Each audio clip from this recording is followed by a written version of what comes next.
예전에 우리 구한말에 이 조선 땅이 얼마나 흉측하고 무서웠겠습니까? 나라가 흉흉하고, 왜냐하면 망하는 때였기 때문에.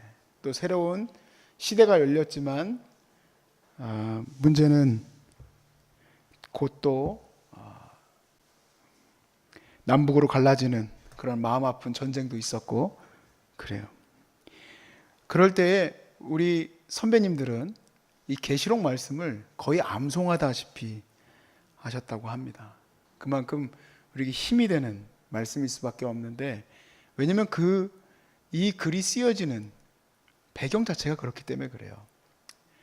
왜냐하면 이 계시록 21장의 이 말씀에서도 보시지만 새 예루살렘 성이 하늘에서부터 내려온다 했는데, 우리에게는 크게 와닿지 않는 얘기지만 이스라엘 백성에게는 너무너무 감개무량한 얘기입니다. 왜냐하면 예루살렘 성이 없어졌기 때문에 그렇습니다. 요한이 반모섬에 유배되었을 때 이미 예루살렘 성은 다 파괴되어지고, 그리고 그들에게는 그들의 희망이었던 그 성전, 그 하나님, 도대체 그 하나님이 어딨냐는 말이에요. 했던 그 하나님을 이제 예수 그리스도를 통하여 어떻게 온 땅 가운데 하나님의 그 거룩한 성전이 역사하고 계시는지를 이 계시록에서 얘기하고 있는 겁니다. 여러분, 요즘에 그 신천지라는 이단이 아주 극성이죠. 네. 우리 이복희님은 잘 모르시겠지만 우리 기독교가 요즘에 아주 골치 아파하는 이단이 하나 있어요. 근데 이 사람들은 뭐라고 얘기하냐면 자기들이 새 예루살렘이라 얘기를 합니다. 그리고 그 성경에서 말하는 지금 21장 1절에서 2절에 나오는 새 하늘과 새 땅, 그거를 한문으로 번역해서 신천지다 이렇게 얘기를 하는데요.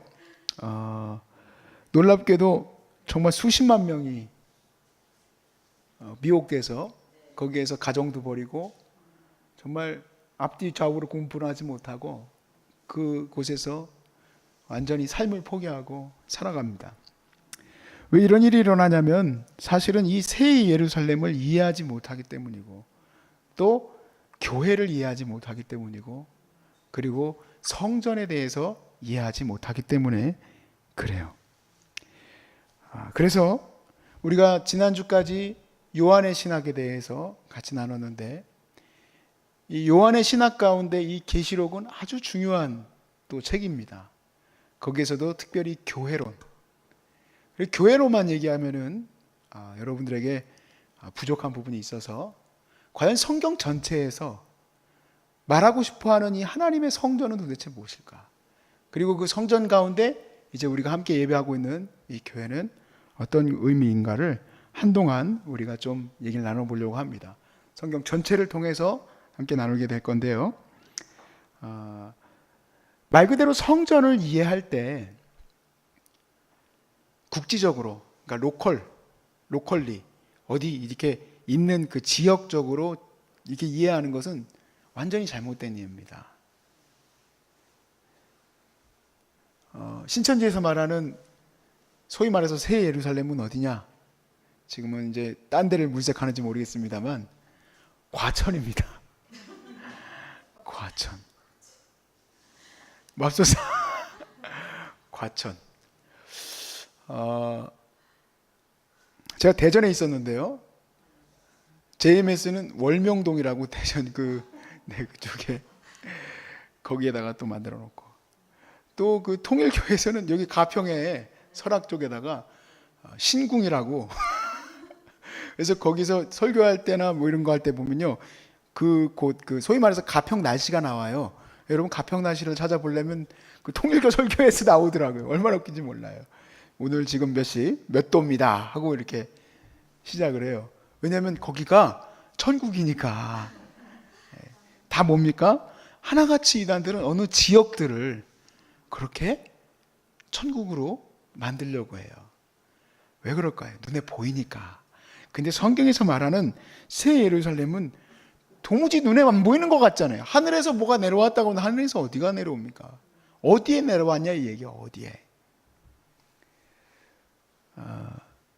하나님은 먼저 이것을 아셔야 됩니다. 하나님은 어느 지역에 머무시는 분이 아니심을 믿으시기 바랍니다.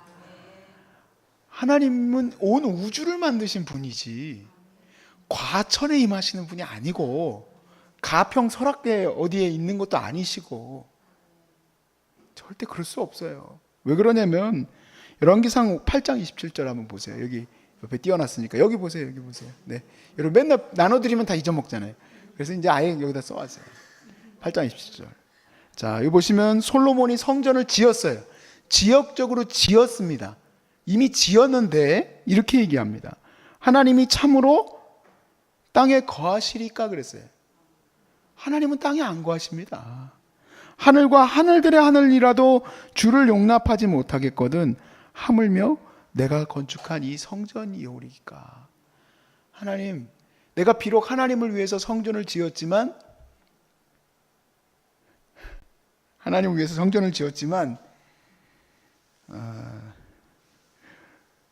집사님, 제가 그걸 보고 설교를 아주 진지하게 해야 되는데 너무 웃겨가지고 눈이 잘 안 보이셔서 그래. 괜찮아요. 네.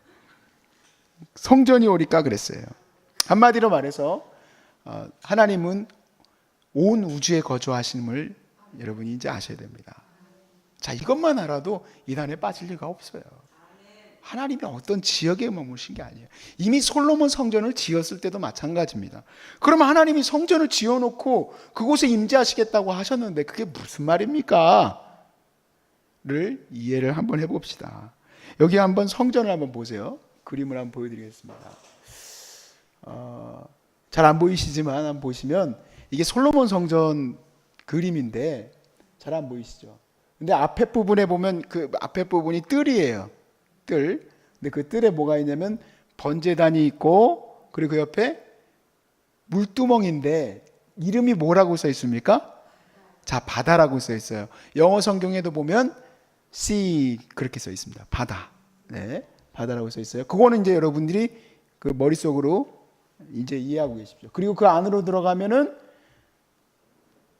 성소가 있습니다. holy place. 거룩한 성소가 있고 그 안으로 들어가면 뭐가 있을까요? 지성소가 있습니다. 가장 거룩한 곳, 그곳에 바로 언약궤가 있고 그 언약궤에 들어가서 대제사장이 하나님과 이야기하는 곳이 되지요. 자, 우리가 거기까지 이해하고 그 다음 거부터 보겠습니다. 집사님. 네, 1번을 누르시고 그 다음에 넘겨주세요. 네, 첫 번째, 하나님이 거주하시는 성전은 쉽게 말해서 하나님의 성전이 그냥 지어놓은 게 아니고요. 이 성전은 온 우주를 담아내고 있는 거예요. 그러니까 모델하우스예요. 모델하우스. 하나님의 전 우주에 거주하시는 것을 딱 모아놨어요. 자, 첫 번째, 아까 말씀드렸죠. 바깥뜰이 있었죠. 바깥뜰은 뭐냐면 우리가 살고 있는 이 세계를 말합니다. 두 번째, 성소는 아까 말씀드렸던 그 성소, 문을 들어가서 이제 그 안으로 들어가면 입구로 들어가면 성소가 나오는데 거기는 하늘과 그곳에 있는 세계, 소위 말해서 하늘, 우리가 보게 되는 하늘 있죠? 그것을 말해요. 그리고 지성소는 뭘 말하느냐? 소위 말해서 우주적 차원, 비가시적, 눈으로 볼 수 없는 그 어두운 곳에 하나님이 거주하시는 그 천상의 세계를 말하는 게 지성소예요.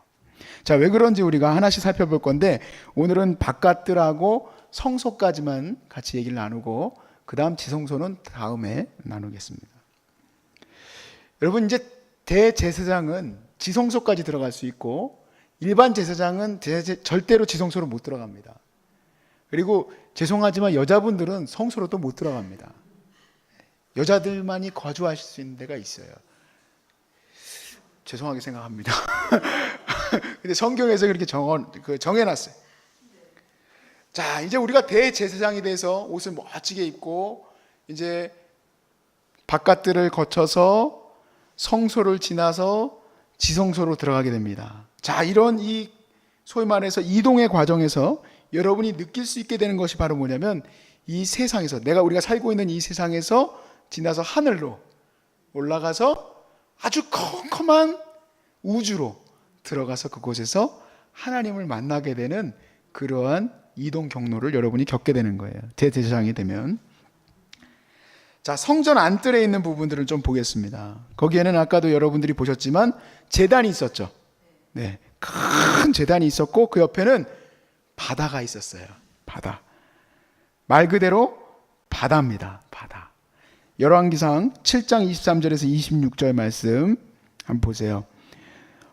또 바다를 부어 만들었으니 그 직경이 10규빗이요 그 모양이 둥글며 그 높이는 5규빗이요 주위는 30규빗 줄을 두를 만하며 가장자리 아래에는 돌아가며 박이 있는데 매 규빗에 10개씩 있어서 바다 주위에 둘렀으니 그 박은 바다를 부어 만들 때에는 2줄로 마어 만들었으며, 아무튼 여러 가지가 이제 얘기가 나옵니다만 그 바다를 만드는 그 방식이에요. 그래서 여러 가지 문양이 들어가요. 백합화 문양도 들어가고 황소 12마리가 사방으로 동서남북으로 가리키고 있고 그렇습니다. 그걸 이제 그 받치고 있는 거죠. 그거를, 그 바다를. 그리고 이 땅에 닿은 밑받침 부분, 땅에 닿은 밑받침 부분, 제단이 있으면 제단에 밑받침이 있어요. 그 밑받침을 에스겔서 말씀에 보면 뭐라고 되어 있는지 한번 보세요. 에스겔서 43장 12절에서 14절 말씀. 자, 12절만 한번 보세요. 성전의 법은 이러하니라. 산 꼭대기 지점의 주인은 어떻다고 되어 있습니까? 지극히 거룩하리라. 성전의 법은 이러하니라. 제단의 크기는 이러하니라. 제단입니다. 한 자는 팔꿈치에서 손가락에 이르고 한 소바닥 넓이가 더한 것이라. 제단 및 받침의 높이는 한 척이요 그 사방 가장자리의 넓이는 한 척이며 그 가로 둘린 턱의 너비는 한 뼘이니 이는 제단 밑받침이요 이 땅에 닿은 밑받침 면에서 아래층의 높이는 2척이요 그 가장자리의 너비는 한 척이며 이 아래층 면에서 2층의 높이는 4척이며 그 가장자리의 너비는 한 척이다. 이렇게 돼 있어요. 여기에서 우리는 이 첫 번째, 이 제단을, 소위 말해서 제단이 얼마나 커야 되는지 이 사이즈를 얘기하는 그 첫 번째 구절이었던 12절에 이 부분을 뭐라고 얘기합니까? 바로 산 꼭대기의 지점이다 라고 얘기를 했습니다. 산 꼭대기 지점. 여러분, 아브라함이 이삭을 바칠 때 어디서 드렸습니까? 산 꼭대기에서 드렸죠. 하나님을 모세가 어디서 만났습니까? 모세가 만난 곳 시내산 꼭대기에서 만났어요. 예수님이 제물로 드려진 곳이 어디입니까? 예루살렘 예루살렘의 골고다 언덕에서 드려졌죠.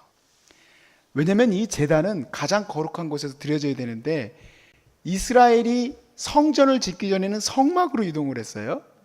그랬을 때 이 성막도 그렇고 성전도 그렇고 하나님께 제단을 쌓을 때 모세 율법 이후에는 성막이라는 곳에서 드렸지만 그 이전에는 소위 말해서 산에서 하나님께 제단을 쌓았습니다. 그거를 규격화하셨어요. 그래서 제단의 그 다리 부분을 산 꼭대기로 그렇게 부릅니다. 네. 자, 우리가 이제 바다를 다시 한번 생각을 해보겠습니다. 그러니까 이제 성전 바깥들을 지나갈 때는 뭐가 있는 거예요? 산이 있고, 그렇죠? 산이 있고 그 옆에는 바다가 있는 거예요. 산과 바다가 있는 겁니다. 그것을 통과해서 이제 하늘로 들어가는 성소로 들어가게 되는데요. 이 바다에는 아까도 말씀드렸지만 12마리의 황소가 가장자리를 장식하고 있고 백합화도 있고 이런 그 소위 말해서 생명의 축소판 12마리의 황소가 4개의 방향을 바라보고 있다고 했습니다. 바로 이것은 뭐냐면 온 인류를 말하고 있는 거예요. 온 인류. 그리고 이 성전 안으로 들어가서 성전 안으로 들어가고 나면 이제 그곳에서 우리가 하나님을 만날 수 있게 되는 거죠. 우리가 두 번째 장소 이제 성소에 대해서 얘기를 해보겠습니다. 이 성소에 들어가면은요 그렇게 많은 기구가 있지 않아요. 몇 개 없는데 그 중에 유명한 기구 중에 하나가 뭐냐면 7등잔대입니다. 그렇죠? 7개의 등잔대가 나와요. 자, 7이라는 숫자는 여러분 웬만하면 다 아시죠? 7이라는 숫자는 성전에서는 완전수예요. 완전수. 그 7개 그걸 말하는 게 아니라 완전수 모든 것을 말하는 거죠. 이 7개의 소위 말해서 등잔은 무엇을 말하는가? 바로 광명체를 말하는 거죠. 하늘에 떠 있는 광명체. 예. 창세기 1장 14절에서 16절 말씀에 하나님이 이르시되 하늘의 궁창에 광명체들이 있어 낮과 밤을 나뉘게 하고 그것들로 징조와 계절과 날과 해를 이루리라. 또 광명체들이 하늘의 궁창에 있어 땅에 비추라 하시니 그대로 되니라. 하나님이 두 큰 광명체를 만드사 큰 광명체로 낮을 주관하게 하시고 작은 광명체로 밤을 주관하게 하시며 또 별들을 만드시고 라고 했습니다. 여러분, 우리가 큰 광명체는 해라고 말하고 작은 광명체는 달이라고 대충 알죠? 근데 왜 이것을 창세기는 굳이 큰 광명체, 작은 광명체에서 다 광명체라고 얘기할까요? 왜냐하면 이것들이 다 성전에 들어있는 등잔대에 그대로 적용되어져야 되기 때문에 그래요. 자, 이 성소 안에서는요, 예를 들어서 너무 어둡다, 성소가 너무 어둡다, 뭐 이렇게 등을 더 달아야겠다. 우리도 이제 등을 많이 달았는데 절대 안 됩니다. 성소에서는 7개의 등잔대로만 그곳을 비추고 있어야 합니다. 다른 것을 넣어서 다른 촛대를 넣었다는 구절은 한 군데도 없어요. 오직 7개의 촛대로 그것으로 성소를 밝힙니다. 자, 창세기 1장 14절 말씀에 하나님이 이르시되 하늘의 궁창에 광명체들이 있어 낮과 밤을 나뉘게 하시고 그것들로 징조와 계절과 날과 해를 이루게 하셨다고 그랬죠. 계절과 날과 해가 이루어지는 이 모든 순환 과정, 그것을 하나님은 7식으로 나누셨어요. 그렇죠? 일주일이 7일이죠. 일주일이 7일이에요. 그리고 우리는 이제 좀 그런 것들에 대해서 잘 이해를 못하지만 일주일의 7번째 날, 그것이 이제 안식일이고 한 해의 7번째 달, 이제 12개월로 되어 있는 이 한 해의 7번째 달은 여러분 뭐냐고 물어보면 모르시죠? 저도 잘 몰라요. 그걸 암송하는 사람 별로 없습니다. 근데 그때는 여러분 이제 조금 한번, 저도 잘 안 외워지지만 그냥 알고 계십시오. 속죄일이에요. 속죄일. 자, 이제 7일의 마지막은 안식일, 그리고 7번째 달은 속죄일. 속죄일이에요. 자, 레위기 16장 29절 말씀에 너희는 영원히 이 규례를 지킬지니라. 7째 달 곧 그 달 10일에 너희는 스스로 괴롭게 하고 아무 일도 하지 말되 본토인이든지 너희 중에 거류하는 거름이든지 그렇게 하라. 그랬습니다. 자, 7번째 해, 아까 달이었죠? 7번째 해에는 무슨 일이 일어날까? 성경은 이렇게 얘기를 합니다.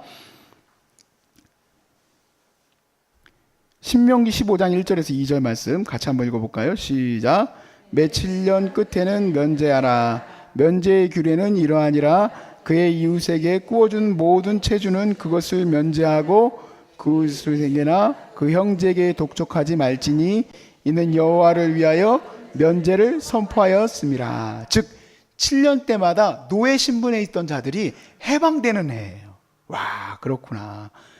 자, 7째 해가 7번 돌아와요. 여러분, 성경은요, 저도 그런 게 있어요. 뭐냐면 우리가 매달 여러분의 NK세포가 증강하기 위해서 야유회를 제가 매번 계획을 하거든요. 전 지금도 머릿속으로 어디로 가야 되나 하고 고민을 하다가 이번엔 남이섬을 가자 그랬더니 한 분이 남이섬은 이러이러합니다. 그래서 제가 고민에 빠졌어요. 어떻게 하지? 남이섬 꼭 가고 싶었는데 그랬는데 남이섬 갈 겁니다. 그래도 집사님.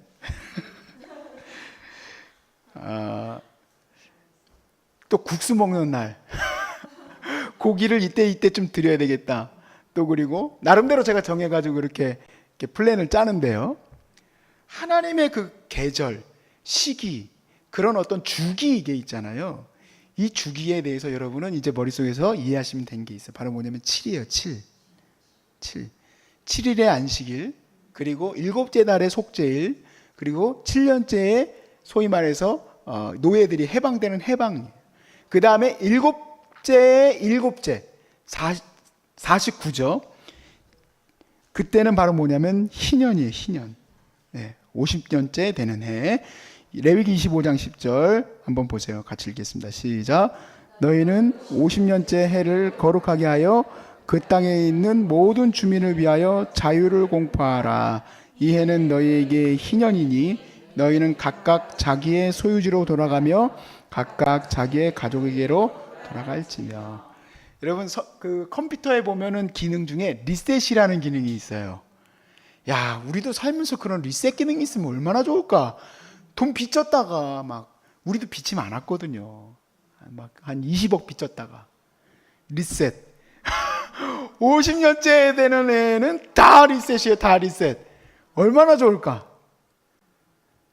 근데 성경에서 희년이 지켜진 게 나오는 구절이 없습니다. 그럴 정도로 하나님은 이 7이라는 숫자를 통해서 계절과 시기와 주기가 돌아가게 하셨어요. 그래서 성소에는 7개의 등잔대만 있습니다. 성전에는 7개의 등잔대.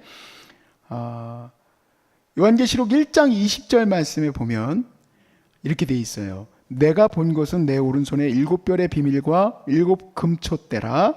7별은 7교회의 사자요 7촛대는 7교회니라 그랬습니다.